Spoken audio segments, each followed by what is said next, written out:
Times people lose control on paternity court. I'm furious! Your daughter's putting her dreams, opening her legs, trying to get a dream up between her legs instead of having a dream. And now, he's got to have a job. Oh, Hold on. I started working when I was 13 years old and been working ever since.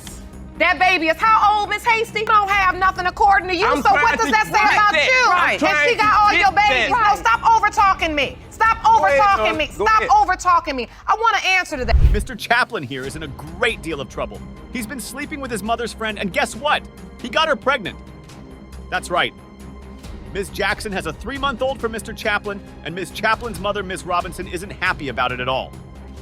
In fact, Ms. Robinson has now dragged her ex-friend Ms. Jackson to court for a DNA test to prove that her son isn't the father of Ms. Jackson's child. Ms. Robinson says she knows Mr. Chaplin isn't the father because she knows that Ms. Jackson was talking to other married men when she conceived her child. The time that I knew her, we never was in a relationship. We was only friends throughout the entire time. Also, throughout the entire time, I've known her to talk to several other men. Ms. Jackson says that's a lie, and that she knows that Mr. Chaplin is the father because she was sleeping with him every day and several times a day. That's a lot of sleeping, Ms. Jackson. Of course, all of this makes poor Ms. Robinson extremely angry. She cannot believe what she's hearing. Wait, she can probably believe it. It's just making her very annoyed. I'm 48 years old. And you dang where I 13 come years from, older and than any me, other honey. woman my age, You're 13 I years don't older care than if me, he's a honey. fit or not. It You doesn't do not matter. sleep He's with somebody grown. He's who grown, helped you. Bernita. He's grown. Ms. Robinson is very angry here, and who wouldn't be? Imagine you have a child and your friend decided to sleep with them. And this isn't just a normal friend. This is a friend who has 4 other kids like Ms. Jackson does. You would just be as angry as Ms. Robinson here. You might even be angrier than her. You don't sleep with my son when he already had something going on. I don't give a dang if he is of age. I took the child in. Anyone who has children can understand Ms. Robinson's pain. But Ms. Jackson doesn't care. She just wants Mr. Chaplin to step up and start taking care of the kids she has with him. Imagine if Ms. Jackson were a man and Mr. Chaplin were a woman. Would people not immediately react with disgust to this fiasco? But Ms. Jackson doesn't care about any of that, and that's probably why Ms. Robinson is so angry. She was a young girl out here that needed some help with 5 kids, ma'am. And I done been through what she been through. So my payment back was to sleep with my son. Ms. Robinson says she was a great friend to Ms. Jackson, but she was betrayed. She says that she also had 5 kids by the age of 22, but she was able to leave all that behind and focus on raising her kids and giving everything to turn them into responsible citizens. But it doesn't seem like Mr. Chaplin was acting very responsibly when he started sleeping with Ms. Robinson. No. So me and Dominique became friends. We got close. We was like brother, sister, and we had sex. Every day, nonstop. Wait a minute, hold on! Mr. Chaplin agrees but says he was never in a relationship with Ms. Robinson. He also says that during the entire time they were sleeping together, he noticed that she had several men she was also dating. This happened so often that Ms. Jackson introduced Mr. Chaplin to other men as her younger brother. That's why Mr. Chaplin says he can only be one of the possible fathers for this child and needs a DNA test to clarify whether he's the real father. It's grown. It doesn't matter. And my son got there on a Sunday. He got a job on a Tuesday. He got a car the next Tuesday. She saw money. She was hurting. Ms. Robinson thinks that Ms. Jackson isn't just with her son because she likes him. No! She thinks that Ms. Jackson entrapped her son because he had a great job and was doing all right for himself. She wanted a man to take care of her, and that's why she decided to get pregnant by him. Is that what you think happened here? That Ms. Jackson just tried to entrap me, Chaplin? And wait, things are about to get real feisty. Miss Jackson, is what Ms. Robinson testifying to true? It was only one other man, but at the end of the day, me and Dominique was having sex every day. Shut up! Now we are getting somewhere. So there was one other man? That means it's very possible that Mr. Chaplin isn't the father of this baby. But Ms. Jackson says that's not possible because she was having intercourse with him every day. But newsflash, Ms. Jackson, it only takes one time. And that one time could have happened with anyone. Anyway, hang on to your seats because this court is about to get hot. Ooh. Day. That's what you looking for. You grandma. All right, well, but shut up then. Okay, hold on. I don't play by my mama, and you know Stop talking. Stop talking. Have my back. Listen to me. Get some order, Listen, ma'am. ladies. Now let's know who is the father of this child.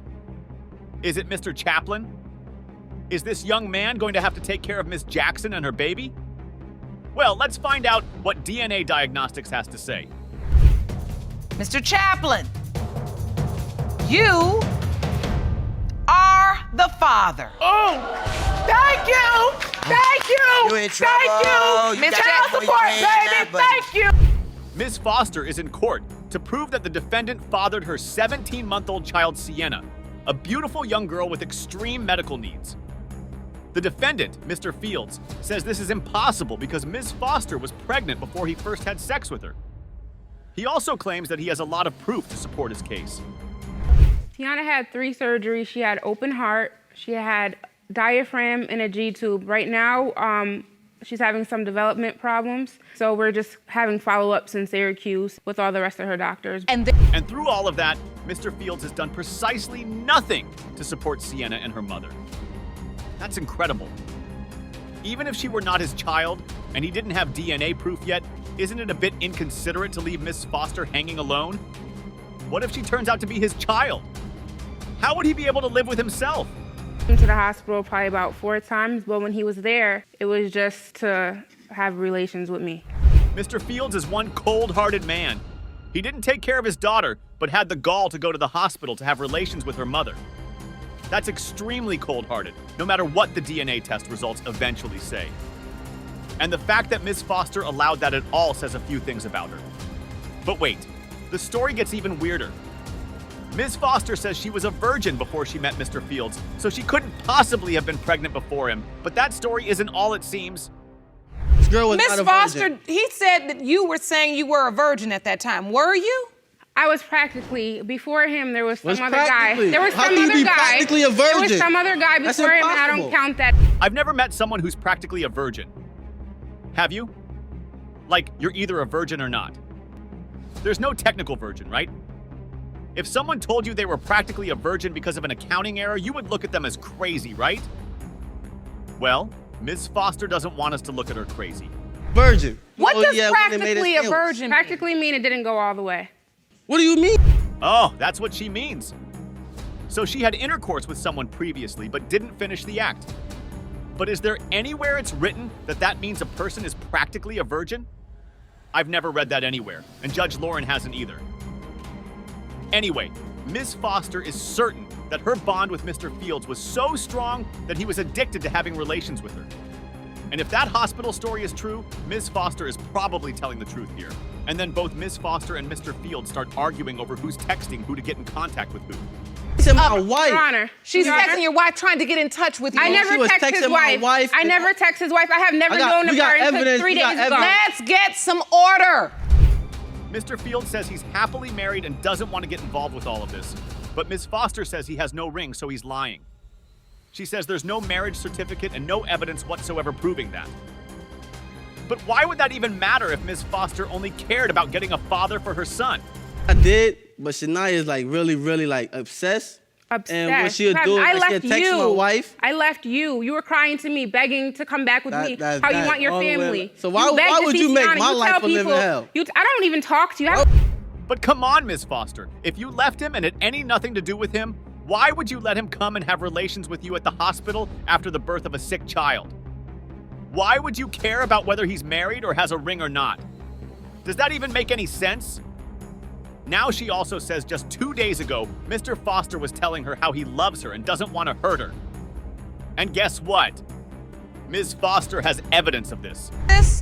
A Facebook A message. Facebook message haven't that had- says, I still have love for you that will never change. I wish we would have had a longer relationship. Even with my girlfriend now, our relationship not going to last long. Mr. Fields says this message is a lie and that he hasn't been on Facebook in 6 months. So it's either Mr. Fields is telling a blatant, ridiculous lie or Ms. Foster photoshopped this evidence to present it in court. Ms. Foster says this just proves that if she wanted Mr. Fields, she could have him and the DNA test is irrelevant to that fact. At this point, it seems both Mr. Fields and Ms. Foster are just using the court to sort out their weird relationship issues, and no one is talking about the child they have together. Now let's talk about the baby. Did Mr. Fields have intercourse with Miss Foster without protection? That protection, Your Honor. This girl said she was on the Never. Depo. The Depo shot is birth control, approximately 99% effective from not getting pregnant. I don't know what he's talking about, but I have not became on the depot, and I haven't even dealt with him since January until last month. Mr. Fields was with Miss Foster throughout the entire pregnancy. He spoke to her mom, accepted the baby was his, and was even there when the baby was delivered. Even Miss Foster's mother testifies to this and says Mr. Foster never denied the pregnancy. She also says Mr. Fields made a promise to marry Miss Foster. Mr. Foster says he only did this because of the medical conditions the baby had. So what exactly happened? Who changed Mr. Fields' mind about being with Miss Foster? Well, she says it was his family. He got into My his mama head. was in Texas. Me and his mother actually had a good relationship, so I honestly don't know what happened. Towards the end, I'm not gonna lie, I was really rude to J. Qual during my pregnancy because I was underneath a lot of stress. I was living an hour away from him, and it was like he wasn't, you know what I'm saying? He wasn't there. Apparently, Mr. Fields accepted the pregnancy, but never put any effort into helping Miss Foster through it. Sienna was initially a twin, and when Miss Foster told Mr. Fields that she'd lost one of the babies, he told her to suck it up. And in court, he says this. Life goes on, man. What? Life goes on? Right there in court? This is villainy if I've ever seen one. Mr. Fields is right here acting like a cartoon villain. What does he mean by life goes on? What sort of insensitive language is that? How can you say that to someone who lost her baby? What sort of nonchalant attitude is that? I'm starting to think Sienna would be lucky if Mr. Fields isn't the father. Judge Lauren lets him have it, but Mr. Fields isn't backing down. Because what you're acting like is so fake, macho nonsense. I can probably do more push-ups than you right now. I don't think so. Now hold on. Listen. Hold on. This fake stuff you're doing right now when a child is at stake. Now it's time to know the truth. Is Mr. Fields lying and trying to evade responsibility for Sienna? Or is he telling the truth, and is Sienna not his actual child? Let's find out. Mr. Fields, you are her father. I'll step up and take care of my child. Mr. Clark here has a huge problem. He says his daughter, Lakierne Clark, belongs to him biologically, but his ex-partner, Ms. Bolden, says that's a lie. She says that the child belongs to another man called Mr. Moore. Mr. Moore is also in court today, and he's ready to accept the responsibilities of raising Lakierne. And she's everything to me. She's my princess, and I really care about her.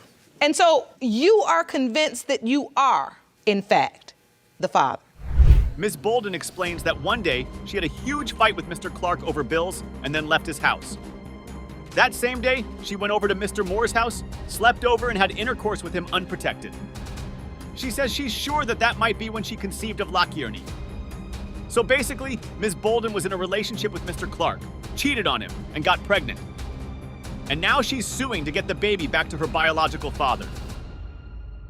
The sad thing is that Mr. Clark did not know about any of this and believed that the child was his till Ms. Bolden gave birth. Okay.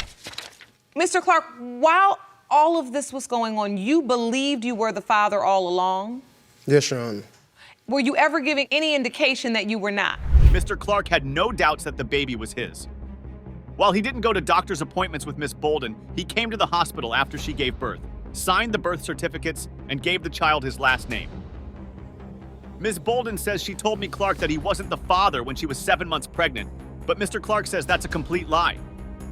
But Mr. Clark also says that he knew that Ms. Bolden cheated on him, but amazingly, that didn't stop him from thinking the child was his. Oh, Ms. Bolden, while you're seeing this bond develop, and you know in your mind that there's another possibility, are you reminding Mr. Clark? No, ma'am, I'm not. Oh. So now you're just letting him go on and believe that Lakierne is his child? That's super cold. That's the sort of thing only your worst enemy could do to you. And it looks like Mr. Clark is Miss Lakierne's worst enemy because she doesn't care for him at all. I told him there is a possibility that my baby might not be his. So what made you say that? Just looking at my baby, she don't look like him. Mr. Clark thought that when Ms. Bolden told him Lakierne wasn't his, she was simply trying to hurt him. So he thought nothing of it and forgot all about it. Unfortunately for Mr. Clark, Ms. Bolden is determined to clarify that Lakierne doesn't belong to him. The other man, Mr. Moore, isn't present in Lakierne's life either, because Ms. Bolden isn't interested in letting any of the men build a relationship with her child. That's why she doesn't give any of them her number. He is, why is it he doesn't have any way to contact you? Because I'm always changing my number. Like, I change my number like 3 times out of a month. You do? Yes. Why? Because certain people have my number and I don't want them having my numbers. Okay, now you're moving like a scammer, Ms. Bolden. The only people who change their numbers that often are people who are on the run or people who've got some shady business going on. But Ms. Bolden has a good reason for doing this, right? I stay. His attitude towards me is so terrible, so I try not to deal with him. Now let's see what Mr. Moore has to say about this. Does he accept Lakierne, or does he think she's not his daughter? Let's find out. Do you believe you're this child's biological father? Yes, Your Honor. You do? Yes. Why do you believe that? I believe that because she looks just like me and my son, Your Honor. Wow, that's some evidence, Mr. Moore. That's fantastic evidence. Too bad it isn't a DNA test, and we actually have to conduct one since we can't rely on the eye test to figure out who's Lakierne's father. Anyway, Mr. Moore wants to be in her life. 2 witnesses, who happen to be both of Mr. Moore's sisters, now appear in court. The first one says Lakierne belongs to Mr. Moore, while the other one stands by Clark and says that's a lie. Now it's time for the truth. Who is Lakierne's father? It has been determined by this court that the biological father is Mr. Clark.